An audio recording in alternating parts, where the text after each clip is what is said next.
Hello friends, જય શ્રી કૃષ્ણ. મારા કિચનમાં તમારું સ્વાગત છે. આજે આપણે બનાવીશું બજાર જેવું ઘાટું અને મલાઈદાર બદામ શેક. તો બજારમાં મળતા મિલ્કશેક બહુ જ મોંઘા હોય છે, તો આજે આપણે બજારમાં મળે તેવા મિલ્કશેકની એકદમ સહેલી રીત બતાવીશું. જો તમે આ રીતના બનાવશો ને તો એકદમ ટેસ્ટી બનશે. અને તમે 2 થી 3 દિવસ સ્ટોર કરીને પણ રાખી શકો. તો ચલો રેસીપી શરૂ કરીએ.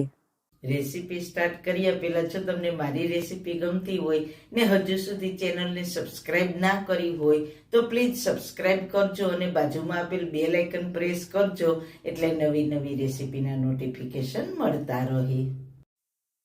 વાળના તમામ પ્રકારના પ્રશ્નો સોલ્વ કરતું 42 જડીબુટ્ટીઓથી બનાવેલું ઔષધિ તેલ, જે અમે લોકો જાતે જ ઘરે તૈયાર કરીએ છીએ, કોઈ પણ કેમિકલ્સના ઉપયોગ વગર, બિલકુલ નેચરલ છે. 42 જડીબુટ્ટીઓ ભેગી કરીને લોખંડની કડાઈમાં ઔષધિ તેલ તૈયાર કરવામાં આવે છે. જો તમારે ખરીદવું હોય તો તેના ઓર્ડર અમે લઈએ છીએ. ઓર્ડર કન્ફર્મ કરવા માટે વોટ્સએપ નંબર સ્ક્રીન પર જોઈ શકો છો.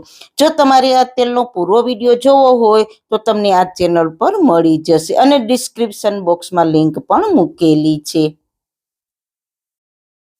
સૌથી પહેલા એકદમ ઘાટું અને મલાઈદાર બદામ મિલ્કશેક બનાવવા માટે કડાઈમાં 2 ચમચી પાણી નાખીશું, એટલે દૂધ તળિયે ના ચીપકે. તેમાં 1 લીટર ફૂલ ફેટ દૂધ ગરમ મૂકીશું. તમારે લો ફેટ દૂધનો ઉપયોગ કરવો હોય તો પણ કરી શકો. ગેસની ફ્લેમ હાઈ રાખીશું અને દૂધમાં એક ઉભરો આવવા દઈશું અને દૂધને ચલાવતા રહીશું.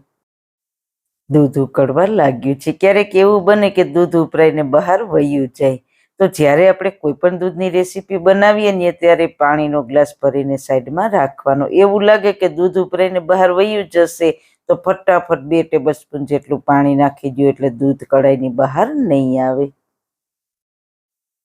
હવે ગેસની ફ્લેમ મીડિયમ કરી દઈશું. કમસે કમ 12 થી 15 મિનિટ દૂધને પકાવીશું. દૂધ પાકશે એટલે દૂધ સરસ ઠીક થઈ જશે અને ઘટ થશે તો સારો ટેસ્ટ આવશે તમારા બદામ મિલ્કશેકનો. થોડું દૂધ આપણે અલગ લઈ લઈએ. તેને આપણે બદામ પીસવામાં ઉપયોગમાં લઈશું. દૂધ પાકે છે ત્યાં ફટાફટ આપણે 25 ગ્રામ બદામ લેવાની છે. તેને મેં ગરમ પાણીમાં 30 મિનિટ પલાળીને રાખી હતી. જો તમારી પાસે ટાઈમ હોય તો ઓવરનાઇટ પલાળીને પણ રાખી શકો. ગરમ પાણીમાં પલાળવાથી તેની છાલ સહેલાઈથી અલગ થઈ જશે. સારી બદામની છાલ ઉતારીને તેને મિક્સર જારમાં લઈને તેમાં થોડું દૂધ ઉમેરીને તેની ફાઇન પેસ્ટ બનાવી લઈએ. તો બસ આપણી ફાઇન પેસ્ટ તૈયાર થઈ ગઈ છે. 1 ચમચી વેનીલા ફ્લેવર કસ્ટર્ડ પાવડરમાં થોડું દૂધ ઉમેરીને સારી રીતના મિક્સ કરી લઈએ. તેનાથી ટેસ્ટ પણ સરસ આવશે અને થિકનેસ પણ સરસ આવશે તમારા બદામ શેકમાં. ત્યાં દૂધને પણ 15 મિનિટ થઈ ગઈ છે. દૂધ પાકીને અડધું થઈ ગયું છે. તો સાઈડમાં મલાઈ જામી છે તેને કાઢીને દૂધમાં સારી રીતના મિક્સ કરી દઈએ. હવે બદામ પીસીને તૈયાર રાખી છે તે દૂધમાં ઉમેરી દઈએ અને બદામને દૂધમાં સારી રીતના મિક્સ કરી દઈએ અને બદામને દૂધની સાથે થોડી વાર પકાવીશું. ત્યારબાદ આપણે કસ્ટર્ડ પાવડર દૂધમાં મિક્સ કરીને તૈયાર કર્યો છે તેને પણ દૂધમાં ઉમેરી દઈએ. આ રીતના થોડું થોડું ઉમેરતા જઈએ અને મિક્સ કરતા જઈએ. એક સાથે કસ્ટર્ડ પાવડર નથી ઉમેરવાનો, નહીતર લમ્સ થઈ જશે. આ રીતના થોડું થોડું ઉમેરતા જવાનું અને મિક્સ કરતા જવાનું. જો તમને એવું લાગે કે તમારું શેક થોડું પતલું છે તો થોડો કસ્ટર્ડ પાવડર દૂધમાં મિક્સ કરીને ફરી ઉમેરી દેવાનું, એટલે પરફેક્ટ થઈ જશે અને તમારા બદામ શેકની થિકનેસ પણ સારી આવી જશે. હવે 2 મોટી ચમચી ખાંડ ઉમેરીશું. ખાંડને પણ સારી રીતના મિક્સ કરી દઈએ. ખાંડ તમે તમારા ટેસ્ટ પ્રમાણે પ્લસ માઇનસ કરી શકો છો. થોડા કેસરના તાતણા ઉમેરીશું. કેસરથી બદામ શેકમાં કલર સરસ આવશે. કેસરને સારી રીતના મિક્સ કરી દઈએ.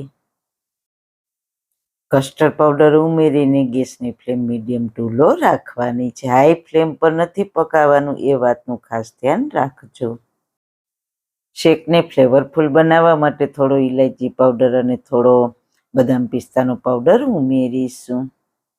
3-4 બદામ અને 3-4 પિસ્તાનો પાવડર મેં બનાવીને ઉમેર્યો છે.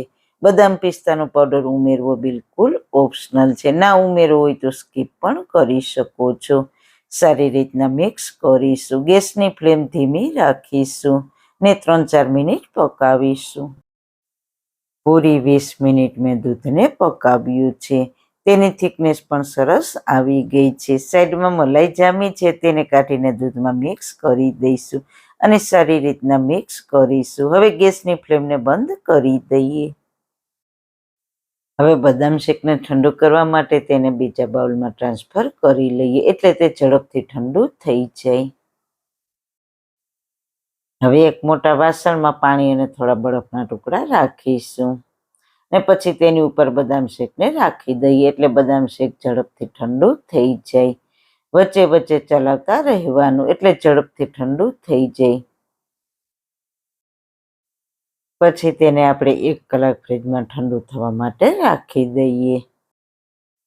1 કલાક થઈ ગઈ છે તો બદામ શેકને ફ્રીજમાંથી કાઢી લઈએ. તો તમે જોઈ શકો છો, એકદમ ઘટ અને મલાઈદાર આપણું બદામ શેક બનીને તૈયાર છે. ચમચાના પાછળના કોટિંગમાં જોઈએ તો પહેલા કરતાં ઘટ થઈ ગયું છે. તો હવે તૈયાર થયેલા બદામ શેકને સર્વિંગ ગ્લાસમાં સર્વ કરીશું. તો છે ને એકદમ બજાર જેવું બદામ શેકનું લુક. તો જરૂર એકવાર ટ્રાય કરજો. ઉપરથી થોડા બદામ પિસ્તાની કતરણથી સજાવીશું. આ ભયંકર ગરમીમાં બધાને ખૂબ જ ભાવશે. તો ઘરે એકદમ ઝટપટ તૈયાર થઈ જશે. તો સારું ખાઓ, ખુશ રહો. આવી સરસ રેસીપી જોવા માટે તમારો ખૂબ ખૂબ આભાર. મારી રેસીપીને લાઈક કરજો, શેર કરજો, મારી ચેનલને સબસ્ક્રાઈબ કરજો. ફરી મળીશું એક નવી જ રેસીપી સાથે. ત્યાં સુધી બધાને મારા જય શ્રી કૃષ્ણ.